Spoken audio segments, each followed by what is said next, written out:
Sneakers and Cleats, the podcast. Welcome back to the Sneakers Cleats podcast. It is Monday, September 1st. This is episode 222. Chuck Miketinac, Matt Roy, alongside. Happy Labor Day to everybody. This is a special holiday edition. All of us are here, so why not do a podcast? It is Labor Day, so we are therefore putting the labor. We are laboring. Into Labor Day. A labor of love, as this podcast always is. Chuck, how was the weekend? Labor pains. Labor pains. Whoa. Okay. How was the weekend, Chuck? You have a good day? You have a yes, good I Saturday, did. Sunday? I did. What do you, I mean, free of incident. Free of incident. Yes. It was a fun weekend of college football. A lot of really, really good games, including, actually, I don't know if it was a great game in Texas and Ohio State. It was great. Boring. It was a boring game. It was great for Bob. I'm glad Ohio State won. Yeah, it was great for Bob. But UTSA, Texas A&M was good for about three quarters and then kind of got away from them. Alabama was on the ropes all day and ended up losing to Florida State. I don't know who saw that one coming. I had Florida State plus 14. But besides that, a lot of really, really good games. We'll go over all of it, which teams impressed us in the UTSA and Texas A&M games. Did we overhype the Longhorns and Arch Manning? We'll talk about all that. Plus, it was about 4 hours after we logged off of the podcast in which Micah and the Cowboys broke the internet and got traded to the Packers. We ended the podcast saying, do we think Micah's going to get traded? Both of us agreed no. And then sure enough, what do we know? 4 or 5 hours later, we weren't quite as off as Michael Irvin, moments before it happened. That was really funny. He was on NFL It Live, was. literally 2 minutes before the news broke, saying he will not get traded. Jerry's not that dumb. And then sure enough. So we'll go over all that, the insides of that trade, how it and we'll listen to some Jerry Jones, some of Micah's former teammates now, Dak and Osa Odigizua, and hear from Micah himself a little bit. So plus Daron Bland benefited from all this. He gets the contract extension yesterday. So get me paid. So now they have two overpriced corners who can't stay on the field, but we'll get to that in a second. So we'll skip the area code 222 because there is no area code 222. That's the second one in a row. There is a 223 though, so I looked that up for Thursday. So we'll start with Micah Parsons. Wow, Micah gets traded for 2 firsts and Kenny Clark. Kenny Clark is a 9-year vet up at defensive tackle. He is a 3-time Pro Bowler, and so really good piece kind of up front. Didn't have a really great year last year. Was hurt for most of it. Well, let's hear from Jerry first on this, and then we'll hear from Micah, and then we'll kind of chat about it. So let's hear from Jerry. We have a chance to get a minimum of 3, and it could very easily be as many as 5. Really top players. And you got to look at 3 to 5 to 1 over who's going to help you win the most. And it was strictly that. We have the highest paid player in the NFL at quarterback. And we made that commitment last year, and we're proud we made it. It had everything to do with this decision. Everything. It is give us every opportunity with Dak Prescott and Lamb and the base that we've got to win now. The fact that we have Dak, we need to stop the run. We really do. We need to get the ball back. So, Chuck, before we hear from Micah, give me your synopsis on this trade, because it was something that kind of seemed like it was building for a long time, and then none of us really accepted the reality and read the tea leaves correctly of Micah was actually going to get traded. We all thought, not going to get traded, Jerry will fold, as he always does, and this time it seemed a little bit different now. A complete pivot from what we have seen here from Jerry Jones in recent memory. So 100% completely shocked. I don't know that I'm over the shock of this yet. It still hasn't quite sunk in. It probably will after we see, Micah in number 1 gear in Green Bay and Kenny Clark doing his thing, whatever number he's wearing with the Dallas Cowboys. Is it 96 or 95? I don't know. I'm already confused. I think it's 96. So fascinating thing to watch this all unfold the way it did. To me, it was really more about Jerry at one point offering him a very lucrative deal. If you listen to what Jerry has said in the past, it would have made him the highest paid non-QB in the league. and yet somehow we still got this result. So I'm not really sure what happened in the interim in terms of where this thing went completely south. Was it a matter of Micah and his agent trying to get as much money as they possibly could to force the Cowboys' hand on this one? But here we are. If you read between the tea leaves of what Jerry said, and I listened to the full presser, I listened to all of what Micah said, and Gutekunst and LaFleur and Shoddy, I listened to everything. It sounded to me like Jerry was offended and taken aback by the negotiating tactics of David Mulligetta and Micah Parsons. He says he negotiated everything with Micah. They had a deal. Steven looked it over and modified it a little bit. Then they went back to Micah with a contract, and Micah accepted the terms. And then said, send it to my agent. And David Mulligetta was like, all right, cool. We have a starting point. And so it seems to me like Jerry was taken aback and almost out-negotiated, I guess, by these guys, because per the CBA, you have to negotiate with the agent. You can't negotiate with the player, especially if they don't want it. And so when Micah did that, then Jerry was like, F you, I'm not negotiating again. We just negotiated this contract. It's done. It's a done deal. At least in Jerry's mind it was. So it seems like, and Jerry basically said as much, that once that happened, they were like, we're not negotiating again. And, there's some that believe that maybe you weren't ever going to be able to pay all three, although I don't necessarily agree with that too, because it sounds like they were going to be able to make this deal happen, at least in terms of favorability towards the Cowboy camp. Obviously, it didn't work ultimately for Micah and David Mulligetta. So, I don't know, man. I'm still having a hard time wrapping my head around this one. Yeah, I mean, and Jerry's comparing this to the Herschel Walker trade and how that basically revitalized the entire franchise, the move that Jimmy Johnson made or Jerry Jones made. We don't know. Right. We don't know who actually made it. It's not the same because you're getting – in that trade, they got 5 players back, cut all of them, and got 5 draft picks, ended up drafting all pros. But they haven't been great at drafting in the last few years, especially in the first round. When you look at Mozzie Smith, when you look at Taco Charlton, when you look at some of the busts that they've had. And they also, except when they draft offensive linemen, they always hit on offensive linemen in the first round.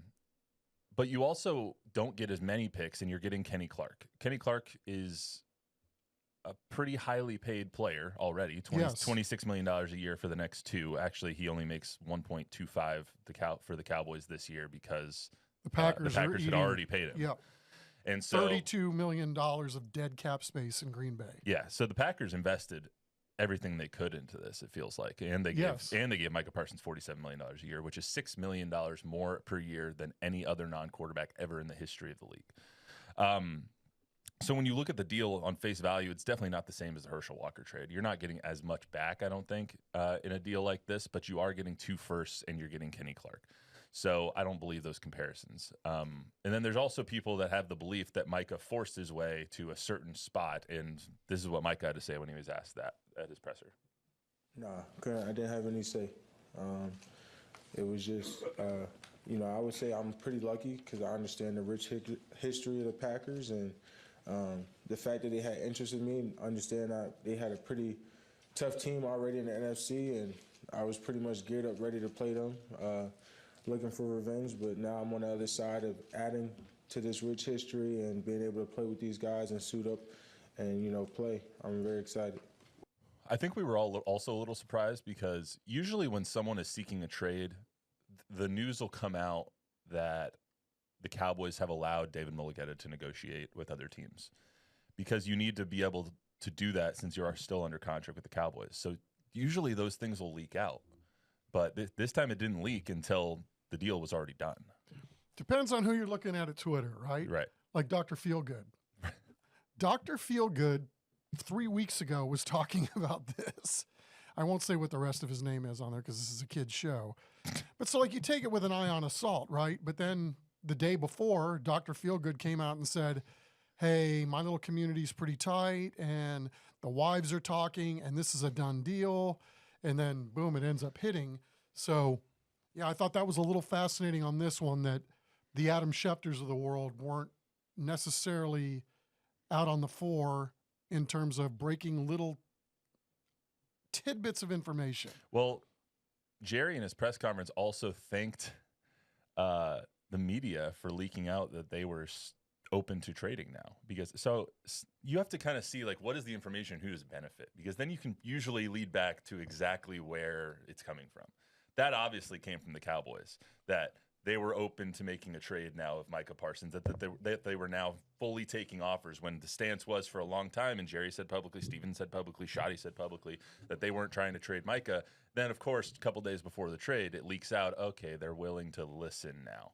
And Jerry literally thanked the media for it during his press conference. Yeah, I mean, Mike Florio had something the night before the trade, but basically reverting back to Dr. Feelgood's tweet, which to me, I don't think Mike Florio makes stuff up. So I thought, he probably heard something and then was able to maybe tie in Dr. Feelgood in case he wasn't wrong, talking about essentially that there was some smoke around this fire with Dr. Feelgood. I can't help but laugh at the amount of times you've said Dr. Feelgood. Not just a Motley Crue song. Yes. I can't keep a straight face.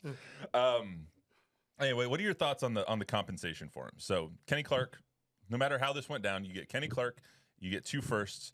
On the other side of things, which are probably going to be late firsts now that you look at it, and the Packers historically love their draft picks. They do not trade first-round picks. They do not trade second-round picks often. They love having their draft picks. They always build through the draft because they're not a free agent destination.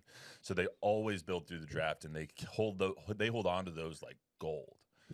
So now you see them trading 2 firsts. You see them make Micah Parsons the highest paid non-quarterback in the history of the league by a significant margin.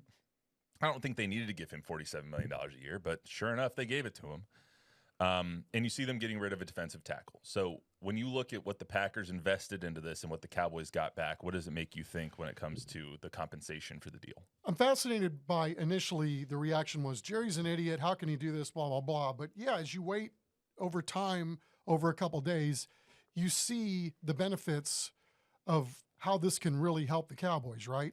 I mean, from their perspective, they've got 2 extra first-round picks. Mm-hmm. So they'll have 2 this year, 2 next year, assuming they don't trade any one of those picks in the here and the now to try to better the team that they have this season.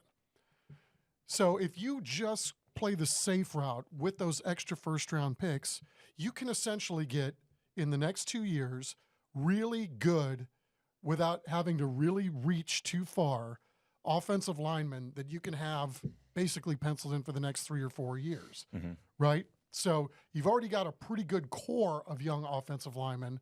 So if you're talking about what you could do up front, and then maybe you can reach a little more with those upper picks. So they've really set themselves up nicely for next year and the year after. I think the concern for Cowboy fans is, what are we going to do in the here and the now? This year, there's still 17 games to play before we get to that point. What they've said a lot over the last few days, and I guess I really didn't think about it, was how they love how deep they are at the position. Between Donovan Ezeraku, who they just drafted this year, between DeMar Van Overshown probably coming back at some point this year, between Fowler and Maris Leofau, and all the guys that they like on the edge and at the linebacker position. I guess I really didn't realize how much they loved all those guys, because you have to feel comfortable with your pass rush if you're going to get rid of Micah Parsons. Yeah, and I think, too, Sam Williams is a huge wild card in this. If he stays healthy, I think they know they've got a really, really talented football player. The problem has been, to this point, him just staying healthy. But, I mean, that guy's a beast. He's wrecked a lot of practices in training camp. Yeah, and he's wrecked a lot of games in the short sample size that we've seen so far. So, he had a problem getting on the field early on in his career because he would jump off sides and, they would really hold him to that, or he'd have a penalty that they didn't like and they felt like it was actually hurting him. So if you weigh the totality, if he can just eradicate some of that stuff, I mean, I really, really, really like that guy as a player. I'll be honest with you. I liked the trade. I liked that they traded Micah away. I really did. As soon as I saw it, I was like, that's a smart move. And the way that they did it, what they said in the press conference, I don't love the antics that come around with the Cowboys. But just looking at it at face value, I love what they did, because you get 2 first-round picks. You get Kenny Clark, who their run defense is just dog crap, and it has been for years. And so You finally get a space eater that can help you in the middle, who is not bad. And he's not as good as he once was, but he's as good once as he ever was. And you get him to start, and then you also get the 2 first-round picks to help you build. But even more so, even more important, you don't have $47 million on your cap. If they paid him 45, let's just say 45. If they paid him 45 plus CD's money, plus Trayvon's money, plus Dak's money, that's like 60% of your cap. You are so hamstrung for the next few years just because you paid your top 3 players. And yes, you have to pay your best players. What you want to do when you draft is you hope that they develop into a Micah Parsons. You hope that you're drafting the next Micah or the next Dak or the next CD. But you can't pay them all at the same time. You can't have the highest paid quarterback in the league, the 3rd highest paid wide receiver in the league, and the highest paid non-quarterback in the league. That's just not how you build a football team. So I like that they traded him for all of those factors. Now they're saying, could we use some of these first-round picks to trade for another player? It's like, why'd you get the first then? That doesn't make any sense. So, I mean, but at face value, I love what they did. I love getting rid of Micah, even though it sucks for a fan base that loves Micah Parsons. Yeah, I mean, and there's nothing not to like about Micah as a football player, right? And I think this trade benefits both teams. From the Packers' perspective, this will be the 3rd year in a row that, at least on paper this year, they're expected to be a pretty decent football team. But they're also going to be the youngest team in the league for a 3rd year in a row. And for everything that they have, which is a multitude of really good players, they have very few difference makers that are either, they may have them, but those guys aren't usually healthy. So the Packers took a huge swing trying to get a guy who's a proven difference maker. And then they've also got the cap space, at least in theory, to pull something like this off. But, you know, the difference makers are few and far between in this league. That's why they get paid, and that's why the cap for every team breaks down. I think it's, 66% of the players are making just about damn near all the money, like 90-something% of the money. So, those numbers are actually better in terms of the really good players, and I'm getting it all confused in my own head. But the bottom line is the Packers have not been good drafting in the first round either. So I think from the Packer fan perspective, what the hell? Who cares if we're missing the 2 first-round picks? I mean, even their best defensive player, Jaron Cooper, was a middle-round guy that they got out of Texas A&M. So, Kenny Clark's a really good player, and they're going to miss him, but he's also a guy that's going to be 30 the first week of October, and his production is declining, and they needed to try to find something that's going to put them in the conversation with, some of the teams, even in their own division, like Detroit. Let's hear from my teammates and how they were a little bit surprised about the trade. Definitely sucks, you know what I mean? But just trying to focus on the positives, like I said, bro, like what he's able to do with his for his family, with the money that he's getting, and then just being paid what he deserves to be paid, you know what I mean? So just focusing on that. I was not expecting it at all, but, kind of is the nature of the business. You never know. Definitely didn't think he was going to get traded, I'll say that. But just with the way that their negotiations went down, obviously, to some extent, I mean, hell, y'all were asking me questions. It seemed like it got personal on their ends. So that's why I wasn't surprised. We added a great player. Obviously got some picks for the future. I'm not going to say we're better. We've got to go out there and prove it. We'd have to prove it even if he was on this team. So I'm not going to say that by any means. But I know adding a guy like Kenny Clark, adding a true leader, a real man that's going to only elevate this team, who's been a Pro Bowl player and is excited about being here. I know our focus right now is Philly. I think that's everybody's focus in that locker room. I don't think anybody's hung up on that. As I said, there was enough news and enough media about it. I think as much as anything, it's good that a solution happened. I don't want to make too much out of what Dak said, but it's hard not to because all I heard was Kenny Clark, a proven leader, a real man. Now, you could say, well, yeah, Kenny Clark is a real man. I mean, he's a big banging dude, right? There's no doubt about that. But the proven leader thing is, I think, ultimately what entered this conversation, probably through this thing towards moving the direction it did, which was trading Micah to Green Bay. You know, I've said this before. I think I've even said it here. You know, in Micah's time in Dallas, you know, I usually like to go up for at least one mini camp, one OTA, get to a ball game or two during the course of the year. So I would say, you know, my time around Micah, which includes small talk, has probably been 12 to 15 times over the course of his time in Dallas. And I love talking to him. I feel like he's a real down-to-earth dude. I feel like he's thought of his path in terms of point A to point Z, and it's already been plotted out. He's super intelligent. He's a hell of a ball player. There's a lot of things about him that in my own personal interactions I've enjoyed, and I'm sure going to miss having him in the locker room this year, because to me, that was one of the first guys I would go to every time, because you know exactly what you're going to get. He's going to straight shoot you and tell you exactly what he thought of the ball game in a way that's not common with a lot of guys that can really cool down in 10 minutes. Micah can, and then tell you exactly what's on his mind. Having said that, I never once, not one time in that locker room, practice and or game situation, did I ever see Micah walk into a locker room with another player and walk out of to the locker room with another player. I don't know what that means. It may mean absolutely nothing, but I just don't know how much a part of this family unit that he actually was to some degree.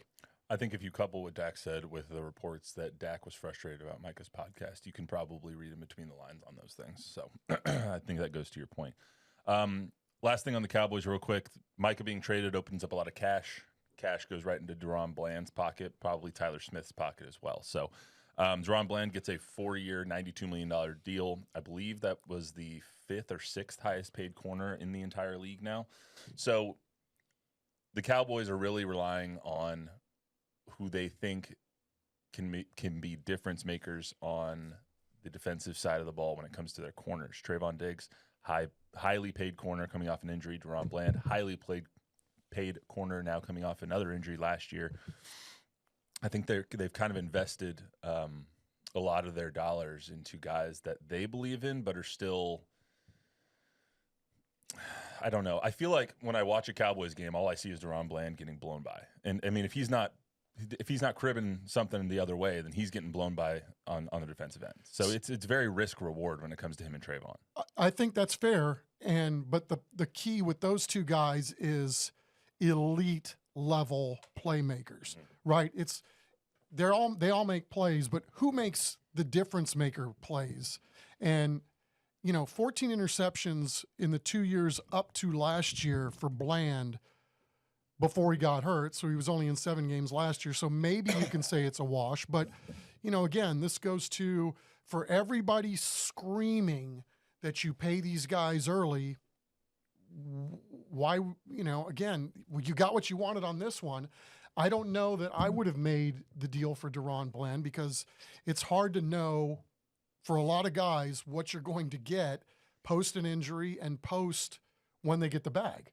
Right? Yeah, look at what they haven't gotten from 7. Again, injuries play a factor in all this. So I don't know. It's Tyler, I would have hoped would be, if he's not the first one signed, then he's damn sure close to being the second one. Like, I think that guy's the guy you sign early 100%. To me, right? There's no ifs, ands, or buts. That's going to be money well spent. Everything about that guy, you want that guy in your team from now until he can't play anymore. We love linemen on this podcast. Yes, I just don't I don't love that the Cowboys basically paid Trayvon and Daron huge bags when they had one good year each. I mean, Trayvon had 10 picks in one season. Then he got paid in that offseason. Daron Bland had 9 picks, 5 pick sixes in his second year in the league, and then his third year wasn't very good because he was injured. So I just don't love that they're paying based on past production and not the developmental side of it. I just don't love corners who have one big year and then get blown by all the time. That's just kind of my to his credit, he had that phenomenal first year where he had 5 picks, and then he had the blow up year the next year, and he really kind of forced his way onto the field after they were dealing with some injuries. And he's a really good player, but It's Is he the why fifth it's why Jordan Lewis isn't here. Is he the 5th best corner in the league? Yeah, I don't know that I can go there. I don't think so. Go ahead. First of Bob. all, I think it's the funniest analysis ever. I don't like quarterbacks that get burned all the time. Yeah, like just. That's hilarious. I mean, it's true. Do you? I don't think anybody does. Joe Laguna says, Dak Prescott, you need to step up to the plate. That's true. And Jordan said, I like Matt's shirt. Can you please explain the flamingos? That was my wife. Her mom bought me this shirt for. Enough said. Yeah, her mom bought me this shirt, so I'm wearing it. No, but I like flamingos. So. But there's only one that's upside down. That's weird. That's true. Oh, there's this one is too. This one too. You know, I was actually Okay. I was born in the town of Parma, Ohio, where almost every house has one of those fake flamingos in front of Oh, it. really? So you like my shirt too? All right, cool. That's what we learned today. That Bob likes my shirt. Secretly. Thank you for that, Bob. Good job, Lisa. Anyway, let's get to UTSA. So UTSA loses 42-24 in. Damn, we spent a half hour on Micah. I know. We're gonna move a little bit quicker through the college stuff. UTSA loses to A&M. It was 21-17 at one point, and then UTSA kind of just ran out of gas. The Texas A&M's just bigger, stronger, faster, and it started showing late in that game. Shout out to Jeff Traylor and the backup quarterback Tennyson, who ran the cover play right at the end of the game. So thanks for a little bit of jingle in my pocket there, Jeff Traylor. But let's hear from the guys, because I think there was a lot of positives to take from UTSA in this game. 100%. So let's hear from them first, and then we'll chat about it. We're just different, I can tell. We're a more buttoned-up group. We've got championship fiber. We were about the right stuff. To have no pre-snap penalties at all on offense in that environment is remarkable. No turnovers. Really played hard. We were really good up front defensively, man. I was proud to see that. We got to get those are really good athletes, and when they got the ball in space, they were hard to get down, and we didn't get them down a couple times. Other than that, we played about as good as we could have, honestly, man, and we just couldn't last with them. I think Coach said it was supposed to look a certain way, and it did. We really dominated those guys up front, and then when we dropped back, I got to be a little bit better, from reads, throws, whatever it is. So, like you said, really, really proud how we ran the ball. Got to be a little better from my end, though. They probably came in the game thinking we was gonna be just a little pushover, I think we shocked them. Man, we got a lot of dogs. Like, it's a lot of young guys on the team, but I feel like the older guys pulling the younger guys, and everybody grind together. So we're gonna be a great team. Yeah, I agree. I mean, they showed a lot of heart, a lot of effort, and you can tell the difference in this UTSA team compared to last year. Last year's UTSA team got destroyed by A&M, got destroyed by by Texas and Texas State, because they couldn't last up front. Their defensive line got pushed around, even though it had a bunch of NFL practice squad players on it with Joe Evans and all them, and Jamori Robinson. And then their offensive line just could not get any push. They couldn't run the ball to save their lives last year. This year, Robert Henry had 170 yards through 1 minute in the third quarter. Like, he was dominating them because they were getting push up front, and he was seeing the holes in the defense before those holes could close. So you just look at how they competed, and the fact that they were down only 4 points in the third quarter against a 19th ranked A&M team who is really, really good and has a lot of money on those offensive and defensive lines. And I think you look at how UTSA performed, and you're like, wow, this team is just head and shoulders above where they were last year. I was really impressed, and quite frankly, my jaw was on the ground because their offensive line played bully ball.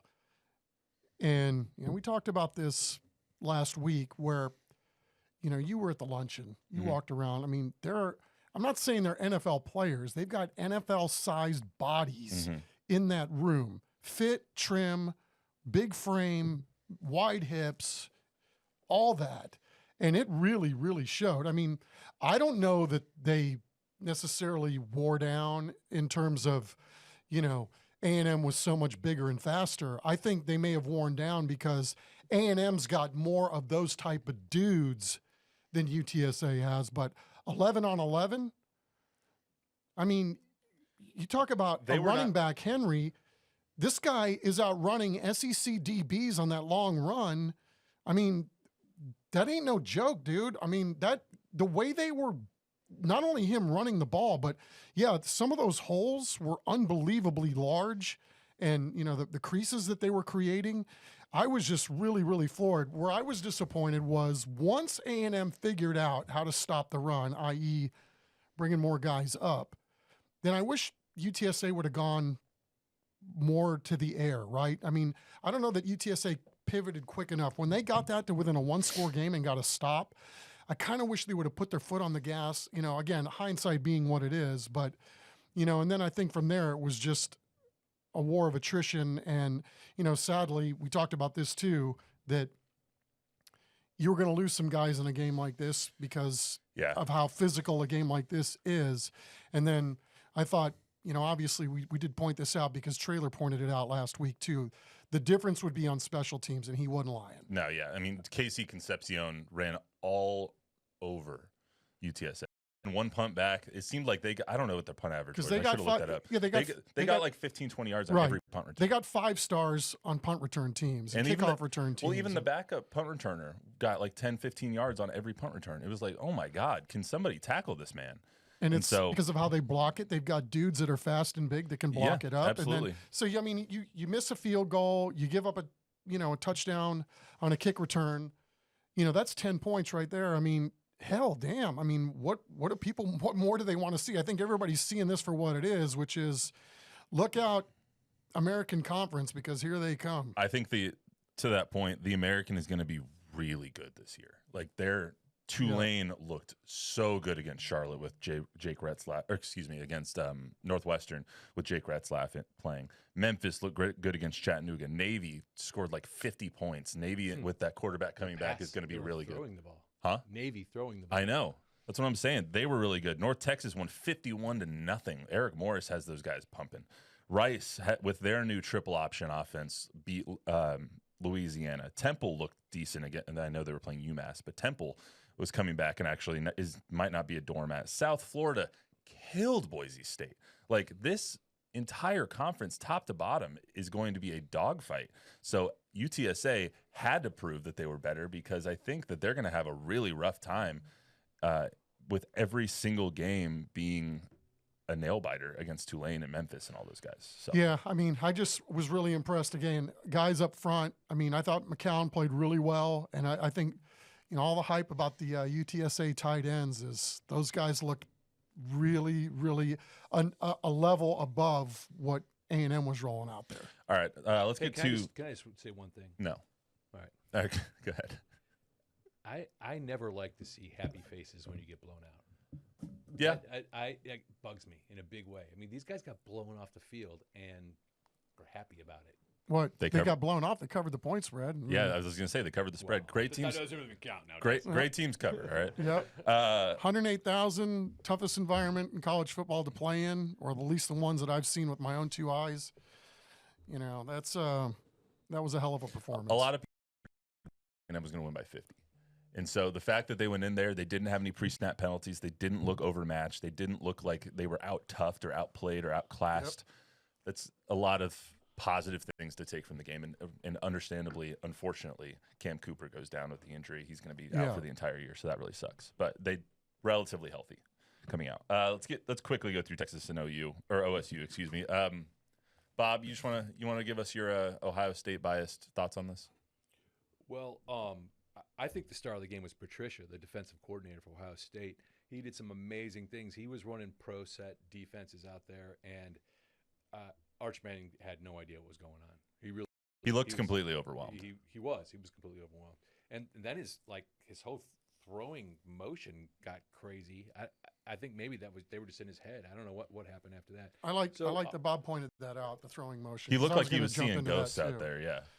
I mean, yeah, there's nothing wrong with. You know, Mahomes does it all the time. I mean, you have to learn to throw from different arm angles, right? But when you see the elbow dropping, like that first play of the game, it's like he rolled out. He looked like a pro. I mean, sprint out was very, very crisp and tight, and then ended up spiking the ball because his arm slot was not in the right position. You know, you got to be able to square your shoulders and be able to get your elbow up when you're throw like that. And I mean, I think he's going to get there at some point. I just don't know, again, to your point about being overhyped. I mean, I don't think I overhyped him. I mean, he's a kid, 21 years old, playing in front of a million gazillion people at Ohio State. Tough place to play against that team. And I think where we might miss the boat is the job that, man, Texas's defense, they play like that the rest of the year. We're going to see them playing in that playoff for sure, man. Holding them dudes to 14. just a shade over 200 yards in their crib. Well done, Texas. Let's hear from Sark. All in all, like the growth throughout the game for Arch was really encouraging for me. We're going to be fine. Like I said, we got work to do as a team and as an offense. But ultimately, like I'm getting on the plane knowing we're going to be a good football team. And so, hey, we didn't win tonight. That's the life of a competitor. We went for it in a tough place against a good team. But we'll get back on the horse and we'll play good football this season. Two quick things about this before we move on to any other takeaways from the weekend. One, it's hard not to overreact to things like this, but just during the game, I tweeted it out, and I still think it's true. Yes, Arch didn't look good. Sark probably called. I think if you wanted him to call that game again, he would have been more aggressive. That was one of the most conservative, scared play calling games I've seen come from Sark. And I think he was trying to baby Arch a little bit too much. At least that's what it looked like. And Arch did not respond in the way that I think we all anticipated him responding. But going to the shoe with 105,000 people there, all the pregame hype about Lee Corso, which, by the way, thank you, Lee Corso, and the tributes before the game were gorgeous and phenomenal. Going to the shoe in your first true road game ever, that's a big ask for anybody. I mean, anybody, let alone a guy named Arch Manning, who already has the weight of the world on his shoulders. So, I mean, you look at that kind of that performance and say, oh, is he a bust? It's like, no, that was a tough place to play against a really good reigning champion team. And he's going to have better games. I mean, if this happens against Chattanooga, then okay, maybe you get worried a little bit. But it happened against Ohio State, the team that just won the national championship, going away. So yeah, DBU in their place, right? All that they got dudes, right? They got dudes on top of dudes. They might have the two best players in the entire country, one on offense and one on defense. Caleb Downs and Jeremiah Smith. Even though Jeremiah Smith can't catch now. Apparently. Well, I'm telling you, right? And I think I said on the show, right? Maybe the best receiving core in the country. I take all that back after watching the first half. It's like, no, I mean there were a lot of drops across the entire weekend. There was a lot of guys dropping balls. You watched the Virginia Tech game yesterday, like with drowning as quarterback, or drones as quarterback. He wasn't getting any help. Like, there was so many guys across the entire country who were just dropping easy passes, and I was like, maybe it's week one for everybody, but God, that was horrible. I think Sark said it best about Manning, which is, and he said this months ago, we got to be patient. There's got to be a grace period and all that. I'm willing to give him grace on all those things. However, there's the other side of it too, and I get it. When you see people tweeting he's got more commercials than he has completions, it's like, well, some of this you're inviting on yourself, right? You don't have to say yes to every commercial and then basically be the face of college football in week one and then not think that there wasn't going to be some sort of blowback, especially on social media. But, man, there's a lot of vile stuff on there, that's for sure. A couple of other takeaways. Clemson still can't score, but I was more impressed with LSU in that game. They came out and punched Clemson in the face, and their offensive line, which lost 4 guys to the NFL, was much better than I anticipated it being. Florida State looks like they're back to their old winning ways that they were 2 years ago after a Drek 2-10 year that I think was just a nightmare for all of them. Even when they lost, starting when they lost in Ireland to Georgia Tech, I mean, they looked, with Tommy Castellanos, way better than anybody anticipated. And Kalen DeBoer's buyout, $70 million, Tuscaloosa guys. That's all I got to say. Yeah, I mean, $70 million to get rid of Kalen DeBoer, so you might be stuck with him for a little while. Big size differential was measurable to me, like with Alabama, and there were guys just kind of running around, not looking like they were engaged. I mean, very, very fascinating opener for Alabama. It'll be interesting to see where they go from here after that turd in the punch bowl. Yeah, also extremely impressed with the Big 12. The Big 12 is kind of like the American in the sense that if you told me 6 different teams won that league, I wouldn't be shocked. Iowa State looks phenomenal. Rocco Becht might be the best quarterback who's not talked about in the entire league. or in the entire country.